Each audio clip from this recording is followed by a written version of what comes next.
दोस्तों, क्या अमेरिका वाकई ईरान पर हमला करने जा रहा है? क्योंकि जिस तरह की तैयारी दिख रही है वो काफी सवाल खड़े कर रही है। ईरान के जो फौजी सरबराह हैं या जो फौजी लीडर्स हैं, उनका यह कहना है कि हमारी उंगलियां ट्रिगर पर हैं, वी आर ऑल रेडी। कुछ स्टेटमेंट्स इस तरह के भी आ रहे हैं कि अमेरिका भूल जाएगा कि अमेरिका कैसा था अगर हमला हुआ उसके बाद के नतीजे से। इन सब के बीच अमेरिका का युद्धपोत अब्राहम वो लगातार बढ़ता जा रहा है, ईरान से उसकी नजदीकी बढ़ती जा रही है। जो खबर है उसके मुताबिक जो हिंद महासागर तक वो पहुंच चुका है और बहुत सारे फाइटर जेट्स। सवाल यह है कि आखिर अमेरिका क्या चाहता है? अमेरिका मिड ईस्ट में अपनी फौजी मौजूदगी को लगातार क्यों बढ़ा रहा है? ईरान के तमाम जो सरबराहान हैं वो क्यों कह रहे हैं कि वी आर ऑलरेडी? क्या वाकई अमेरिका को अब अपने उन अरब साथियों की मदद नहीं रही जहां पहले से अमेरिका के बेसेस हुआ करते थे? उसके बावजूद क्या अमेरिका ईरान पर हमला करने की जुर्रत करेगा? दूसरी तरफ इस्राइल क्या कर रहा है? और अगर यह हमला हुआ ईरान पर या अमेरिका ईरान जंग की नौबत आई तो वैसी सूरत में ईरान क्या कदम उठा सकता है?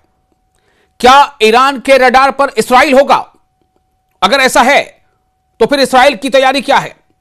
और जो मिड ईस्ट के तमाम जो दूसरे देश हैं जिनमें खासतौर से अरब या इस्लामिक कंट्रीज हैं, उनका किरदार क्या होगा?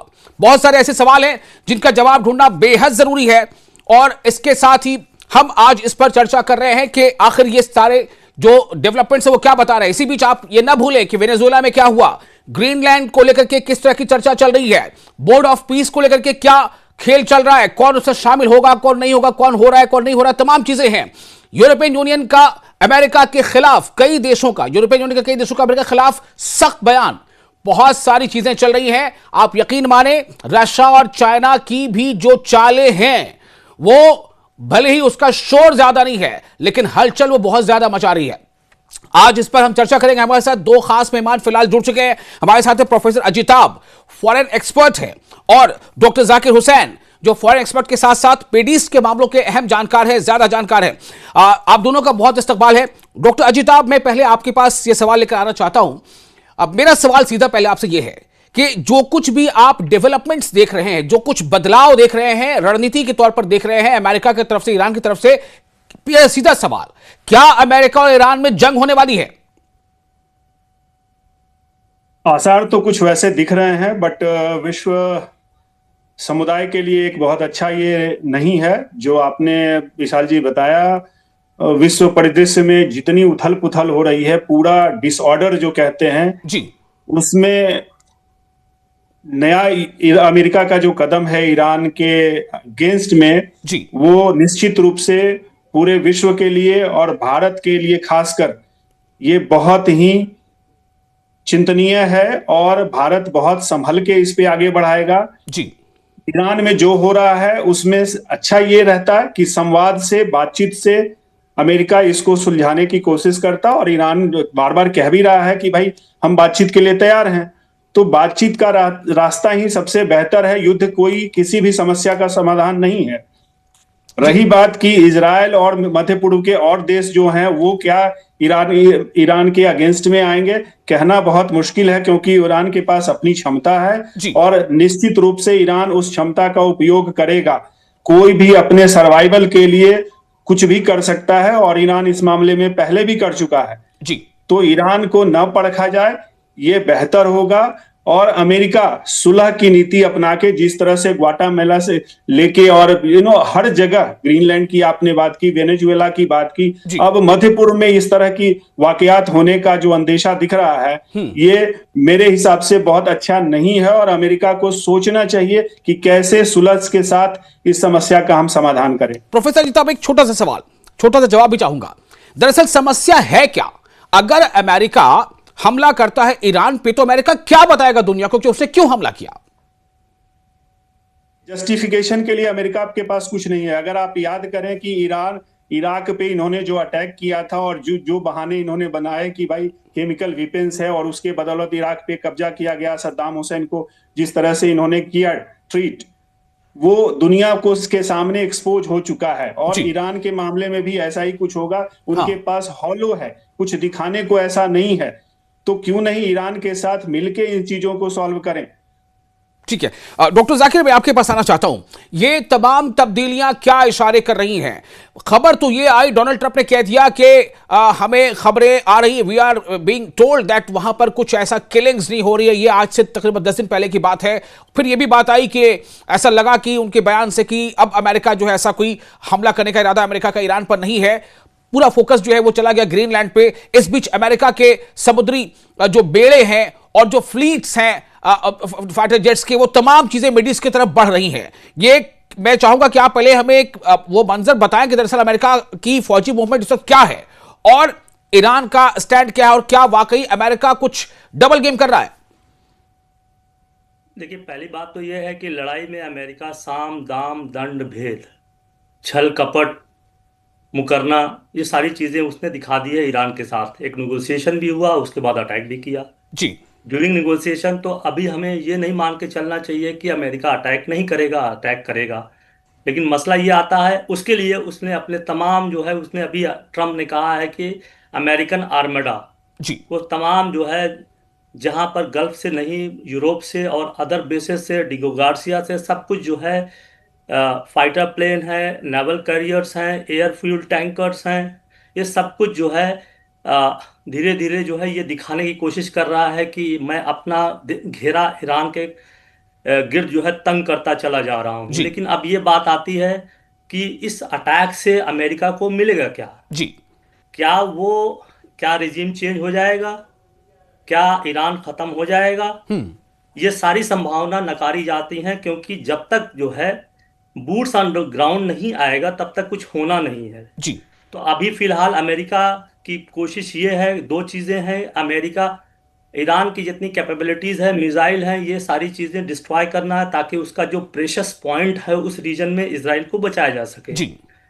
12 दिन की वार में ईरान ने ये प्रूव एक कर मिनट दिया एक कि मिनट एक इसराइल। मिनट एक मिनट मुझे लगता जी है कि ये आपने बहुत इंपॉर्टेंट पॉइंट बोला। मैं जरा इसी पर रुकना चाहता हूं। आप ये कह रहे हैं कि उसका प्रेशियस पॉइंट इसराइल को बचाए रखा जाए, तो क्या अमेरिका ये सारा कुछ इसराइल को बचाने के लिए कर रहा है? जाहिर सी बात है, उसको बचाने के लिए कर रहा है। ईरानी एक ऐसा है, और बोर्ड ऑफ पीस जो है, मैं उसे अब्राहम अकॉर्ड का ही एक एक्सटेंशन मान रहा हूं, जिसमें लोग ज्वाइन नहीं कर रहे थे। अभी लोगों ने ज्वाइन कर लिया, 16 मुस्लिम कंट्रीज ने ज्वाइन कर लिया है। लेकिन उनके टर्म्स एंड कंडीशन कैसे आगे बढ़ते हैं ये देखने वाली बात होगी, क्योंकि उन्होंने पूरे सिस्टम को, यूनाइटेड नेशन के सिस्टम को ही चैलेंज कर दिया है। जी, मैं आ रहा था उस पे कि क्या अमेरिका क्या करेगा अटैक करके। जी। हो सकता है कि उसके जो है सिविल नहीं, न्यूक्लियर जाकिर साहब अमेरिका अटैक करके क्या करेगा एक वो तो मिनट मैं आपसे पूछूंगा ही। जो सवाल मैंने अभी पूछा अजिताभ जी से, वही सवाल आपसे भी करना चाहता हूं कि अगर अमेरिका ईरान पर अटैक करता है तो वो क्या बताएगा दुनिया को कि मैंने क्यों अटैक किया? ये तो आपने बताया अंडर बिटवीन द लाइन है कि इसराइल को बचाने के लिए, लेकिन वो अमेरिका दुनिया के सामने क्या कहेगा? मैं एक सुपर पावर हूँ, मैं जो चाहता हूँ करता हूँ। मैंने बिना किसी रीजन को मदरो को वहां से एक एक ड्रग्स डीलर की तरह, माफिया की तरह रूफटॉप पे ऑपरेशन करके उठा ले गया। तो मैं ईरान के साथ भी करूंगा, जो हमारे लाइन में नहीं फॉल करता है। तो उसके लिए कोई रीजन नहीं है। Reason is only one, to change the government which is not following in American line. तो ये बहुत बड़ा रीजन है अमेरिका के लिए कि कोई एक मिडिल पावर जो है उभरता हुआ, जो 1979 से सैंक्शन में है, उसको चैलेंज कर दे। अमेरिका की बिसात को जो है डिस्टर्ब कर दे उस रीजन में। उसको मजबूर कर दिया कि उसके 2 दर्जन से ज्यादा जो बेसिस है वहां से आर्मी लेके चला जाए, बेसिस को खाली कर दे। ये अमेरिका के लिए बहुत बड़ा जो है एक सदमे की तरह है, सुपर पावर की तरह। याद करिए 1990 में और 2003 में किस तरीके से अमेरिका का खौफ उस रीजन में था। मैं थोड़ा सा बताना चाहता था कि कर क्या सकता है ये कर सकता है जो, अगर हैवी बम्बार्डमेंट करता है तो सिविल इंफ्रास्ट्रक्चर, इकोनॉमिक क्राइसिस ला सकता है, डिफेंस इंस्टॉलेशन को डिस्ट्रॉय कर सकता है। लेकिन ईरान ने ऑलरेडी जो है अपनी मिसाइल्स को पूरी कंट्री में फैला दिया है।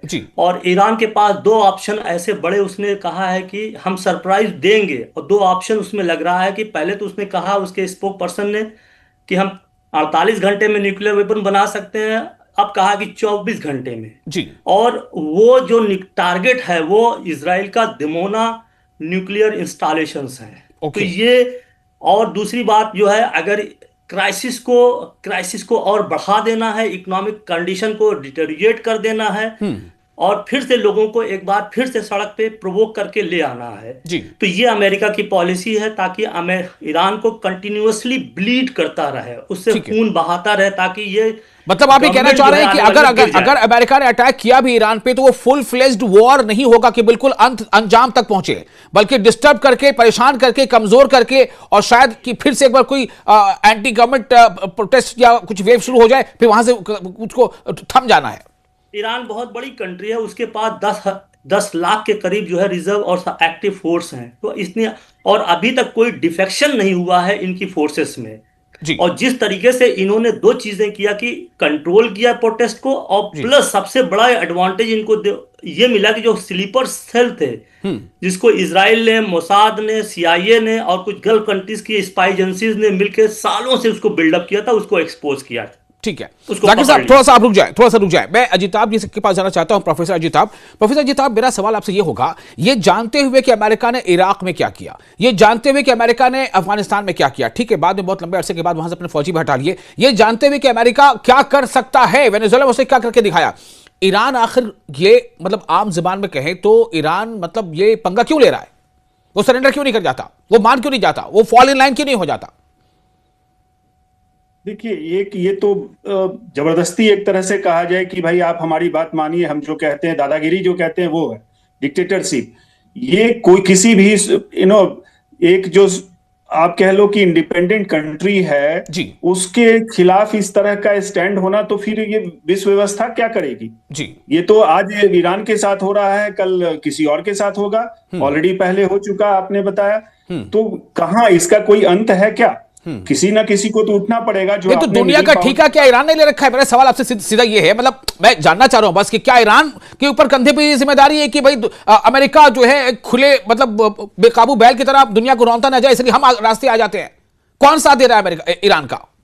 बिल्कुल। देखिए, आज ही संयुक्त राष्ट्र मानवाधिकार परिषद की जो बैठक हुई थी, उसमें ईरान के अगेंस्ट में कुछ कंट्रीज ने लाया, एक रिजोल्यूशन लाया, और भारत ने उसका विरोध किया है। जी। भारत ने ये कहा है कि किसी खास देश के अगेंस्ट में इस तरह के रिजोल्यूशन लाना वो सही नहीं है, और उसको 14 देशों ने उसका विरोध किया है। भारत के साथ साथ और भी कई अन्य देशों ने उसका विरोध किया है जी। कि भाई आप किसी एक खास कंट्री को, इस मामले में ईरान को टारगेट करके इस तरह से करना, उसके जी जी। लोगों को आपको लोगों की भी देखनी पड़ेगी। आप सिर्फ सरकार की देख रहे हैं। अब ईरान एक बहुत बड़ा देश है, और जैसा कि डॉक्टर साहब ने बताया कि भाई उनके अपने जो भी उसूल हैं, उसका भी तो ध्यान रखा जाए ना। जी किस हद तक आप इस तरह से लोगों को दबाते जाएंगे?